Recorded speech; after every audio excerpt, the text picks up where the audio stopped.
Guys, good evening. કેમ છો બધા? મજામાં? તો ઘણા સમય પછી અમે વિડીયો બનાવીએ છીએ અને હમણાંનો ટાઈમ મળતો નહોતો અને તબિયત પણ થોડી એવી હતી.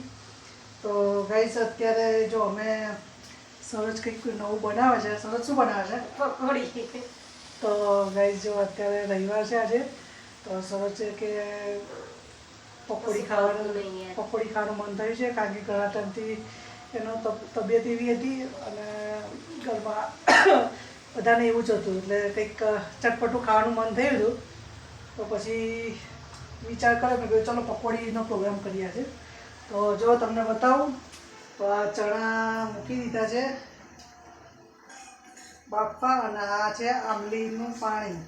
જો ગળ્યું પાણી. એમાં જૈનમને છે ને ગળ્યું પાણી વગર ચાલે નહીં. તો કુકર મૂકી દીધું છે. એની અંદર શું મૂક્યું છે? ચણા છે ને, ચણા અને બટેકા બાફવા મૂકી દીધા છે. અને સરોજ જો અત્યારે પુદીનો સમારે છે અને પુદીનાની ચટણી એવું બધું રેડી કરવાનું છે. તો બસ જો હવે જેમ જેમ થાય એ બધું રેડી એમ તમને વિડીયોમાં બતાવતા રહીશું. તો વિડીયોમાં બન્યા રહેજો. તો સરોજ, તો ઘણા સમયથી આપણે વ્લોગ નહોતા બનાવતા, તો બધાને એવું થતું હશે કે આ લોકોએ વ્લોગ બનાવવાનું બંધ કરી દીધું નહીં, પણ એવું નથી. તો આપણા ગાઈઝને તું કહી દે કે એવું કંઈ હતું નહીં.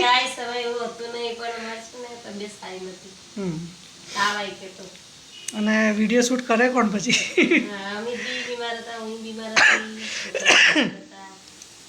ગાઈઝ, આમાં એવું હતું કે ઘણા સમયથી વિડીયો બનાવવાનું વિચારતા હતા, પણ ઘરમાં થોડું વિરાજની તબિયત એવી હતી, જૈનમની એવી હતી, સરોજની એવી હતી અને મારી પણ તબિયત એવી હતી.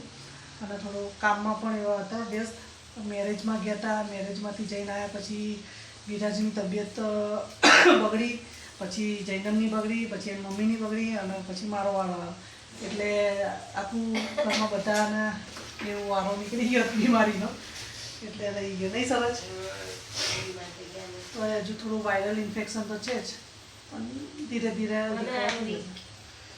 સરોજને હજુ થોડી વીકનેસ લાગે છે. તો એ કે મને મોઢામાં હજુ કંઈ સ્વાદ નથી આવતો. તો પછી વિચાર્યું કે કંઈક એને સારું લાગે તો પછી પકોડીનો પ્રોગ્રામ કરવાનું વિચાર્યું. તો બન્યા રહેજો અમારા બ્લોગમાં, મજા આવશે. વિરાજ, શું કરશ? તો જો ગાઈઝ, અમારે વિરાજ અત્યારે રમીને આવ્યો છે નીચેથી. પકોડી બનાવે છે. તો જો અમારા જૈનમભાઈ પાપડ ખાય છે અને અત્યારે પિક્ચર ચાલે છે બિગિલ ફૂટબોલવાળું. મસ્ત પિક્ચર હો. તો પકોડીની તૈયારી ચાલે છે. તો ગાઈઝ, જો એમાં 2 પેકેટ લાવ્યા છીએ અને એક પેકેટ નીચે મમ્મી માટે અલગ લીધું છે, એટલે મમ્મી પપ્પા માટે અલગ પેકેટ આવી ગયું અને અમારા ઉપર 2. તો ગાઈઝ, જો પકોડી જોડે છે ને ખાવા માટેની મસ્ત ઝીણી સેવ આવે છે નાયલોન. તો મજા આવે. દહીં ને ઝીણી સેવ ને ઉપર નાખીને ખાવાની મજા આવે. અને જો એક આ બીજી છે મમરી, આ મારી ફેવરિટ છે, બહુ મજા આવે. તો લક્ષ્મી નમકીન મસ્ત છે.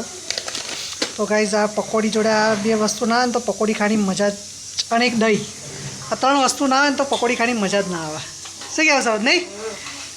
તો મને તો યાદ નહોતું, પણ સરોજને કે યાદ આવી ગયું નહીં સરોજ?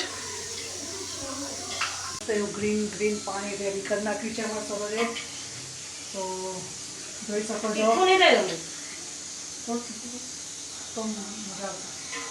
તો ગાઈઝ, જો મસ્ત એવું ગ્રીન પાણી રેડી કરી નાખ્યું છે અને આ પુદીનાની ચટણી રેડી કરી નાખી છે.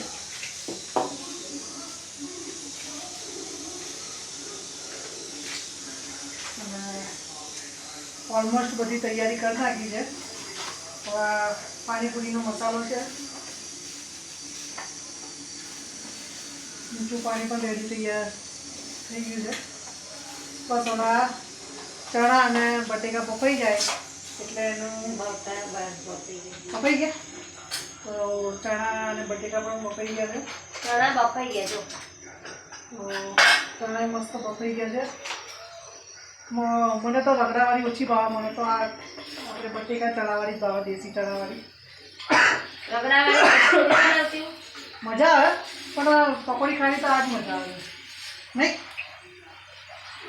તો બધું રેડી થાય એટલે પછી તો ગાઈસ જો અત્યારે મસ્ત ગળ્યું પાણી રેડી થઈ ગયું છે. તો હવે આ શું નાખે સર? ચોખાનો લોટ. તો ગાઈસ જો આ છે ને ચોખાનો લોટ નાખ્યો છે હવે. આનાથી શું થાય? એનાથી ચટણી સરસ ચાટતી બને. તો ગાઈસ જો આ એક નવી વસ્તુ જાણવા મળી કે ચટણી થોડી આમ જાડી થાય ચોખાના લોટ નાખવાથી. આ નવું લાવ્યું. તું આ બધું ક્યાંથી શીખી લાવી? હું તો બધું શીખી જ લાવીશું. જો આ પણ ફરક પડે હા સર. થઈ ગયું ને? તો થોડા જાડા થિકનેસ એની જાડાઈ સારી થઈ જાય, મજા આવે એમ. બહારના જેવું બનવું. સરસ સરસ, ગુડ જોબ. તો હવે બીજું શું તૈયારી કરવાની? કશું નહીં, બટાકા ફોલવાના છે. તો ગાઈસ જો હવે અમારું કામ ચાલુ થશે બટેકા છોડવાનું. તો હવે સરોજ હમણાં બટેકા લઈને આવે એટલે. તો ગાઈસ જો ફાઇનલી બટેકા આવી ગયા છે અને હું છોલવા બેસી ગયો છું. તો હવે બટેકા છોલી લઈએ. છોલીને પછી એનો માવો બધો રેડી કરીએ. તો જો સરોજ પણ આવી ગઈ છે. કરતાં કરતાં આવી ગયા. જો આ ચણા લઈને આવી ગઈ છે સરોજ. ડુંગળી તો સવારે ચલો ફટાફટ હવે બટેકાની છાલ કાઢી લઈએ અને રેડી કરી દઈએ. તો મળીએ પછી. તો ગાઈસ જો ફાઇનલી બધું રેડી થઈ ગયું છે. જો મસાલો રેડી થઈ ગયો છે, ડુંગળી સમારી ગઈ છે અને બધું રેડી કરી દીધું છે. પાણી પણ રેડી, જો મમરી નાખી દીધી છે અને આંબલીનું પાણી. તો ગાઈસ આ છે ને અમારા બાજુમાં છોકરો છે, તો ટપુ નામ નહીં. તો ટપુ માટે તો ટપુ માટે સરસ મોકલાવે છે. તો ગાઈસ જો મમ્મી પપ્પા માટે નીચે મોકલાવી દીધું છે. મસાલો રેડી કરી દીધો છે અને પાણીનું ને બધું રેડી કરી નીચે મોકલાવી દીધું. પકોડીનું પેકેટ તો ઓલરેડી આપી દીધું હતું. એટલે મેં કીધું કે હવે તમે જમી લો અને હવે અમે બેસી જઈશું હવે પાણીપુરી ખાવા. તો ગાઈસ જો હવે બધી સામગ્રીઓ આવવાનું ચાલુ કરી દીધું છે. મસાલો, ડુંગળી. તો અમારા જૈનમનું પહેલું ફેવરિટ મીઠું પાણી નહીં જૈનમ? હા જાવીને જ મમ્મી બધું હેલ્પ કરાય. ચાલ તો જો અમારા વિરાજને તો ભૂખ લાગી તો વિરાજ તો બેસી ગયો છે.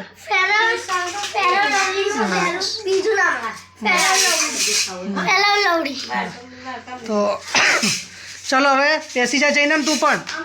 હા તો ગાઈસ જો અમે બધા ફાઇનલી બેસી ગયા છે. હવે બધું લઈને અને સારો જ અત્યારે ડુંગળી સમારે છે. તો હવે ચલો પકોડી ખાઈ લઈએ. તો ગાઈસ જો પાણીપુરી ખાઈને હવે બરાબરનું ઊંઘ આવે છે. તો આજનો વ્લોગ અહીંયા પૂરો કરીએ છીએ. તો હવે નવા વ્લોગ સાથે નવા દિવસે ફરીવાર મળીશું. તો ચલો ગુડ નાઇટ.